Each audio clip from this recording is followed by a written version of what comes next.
Paradigma integrasi bimbingan konseling di SD. Karakteristik proses pembelajaran dan bimbingan konseling di SD. Menurut Winkel dan Hastuti, pelaksanaan layanan bimbingan konseling harus disesuaikan dengan tujuan dan jenjang pendidikan. Yang selanjutnya, wilayah integrasi bimbingan dan konseling di SD. Paradigma keterpaduan adalah sekali dayung dua tiga pulau terlampaui.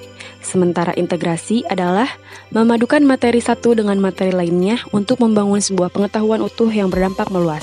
Artinya, perpaduan materi dalam menghasilkan dampak yang lebih luas dan mengena pada setiap aspek pembelajaran, misalnya aspek kepribadian, sikap, motivasi, keterampilan, dan aspek-aspek lainnya. Oleh sebab itu, pembelajaran di SD perlu dilaksanakan secara terintegrasi dengan nilai-nilai BK. Terdapat beberapa unsur pokok keterpaduan layanan bimbingan dan konseling di sekolah dasar. Yang pertama, aspek program. Yang kedua, aspek ketenagaan. Yang ketiga, aspek prosedur dan teknik. Yang keempat, aspek daya dukung lingkungan. Selanjutnya, bidang-bidang layanan, bimbingan dan konseling di sekolah dasar. Layanan bimbingan dan konseling harus menjadi tugas terpadu bagi guru kelas. Oleh sebab itu, dalam pelaksanaannya perlu diperhatikan banyak aspek seperti program, ketenagaan, prosedur, dan dukungan sistem. Adapun penjelasan tentang wilayah garapan tersebut dapat dijelaskan sebagai berikut. Yang pertama, bidang bimbingan pribadi. Layanan bimbingan pribadi bertujuan membantu peserta didik mengenal, menemukan, dan mengembangkan pribadi yang beriman dan bertakwa kepada Tuhan Yang Maha Esa, mandiri, serta sehat secara jasmani dan rohani. Yang kedua, bidang bimbingan sosial.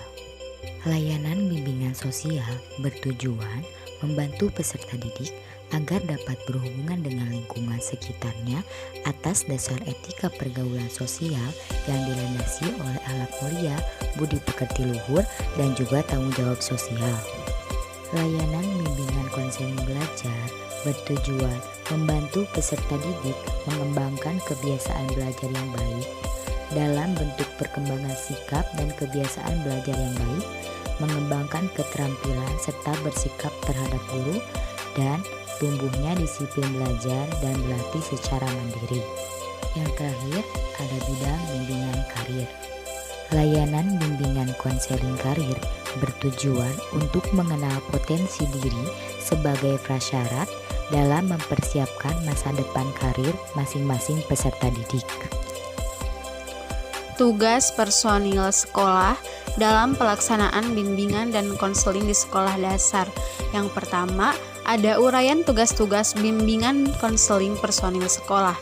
Tugas dan tanggung jawab setiap personil sekolah dalam kegiatan layanan bimbingan dan konseling perlu dipahami oleh masing-masing agar tujuan kegiatan layanan bimbingan dapat tercapai secara optimal. Yang kedua, perlunya bimbingan konseling bekerja sama dengan personil sekolah lain. Sekolah merupakan sebuah lembaga dengan berbagai bagian dan bidangnya masing-masing. Oleh karena itu, masing-masing bagian harus saling bekerja sama. Begitu juga dalam kegiatan layanan bimbingan dan konseling, perlu ada kerjasama antar seluruh personil sekolah. Yang ketiga, perlunya kerjasama sekolah dengan orang tua dan masyarakat. Ketika di masyarakat, setiap individu adalah pendidik yang juga harus memberikan nilai-nilai bimbingan dan konseling dengan berbagai cara dan pendekatannya masing-masing. Oleh karena itu, kegiatan bimbingan dan konseling di sekolah harus menjalin kerjasama dengan orang tua dan masyarakat.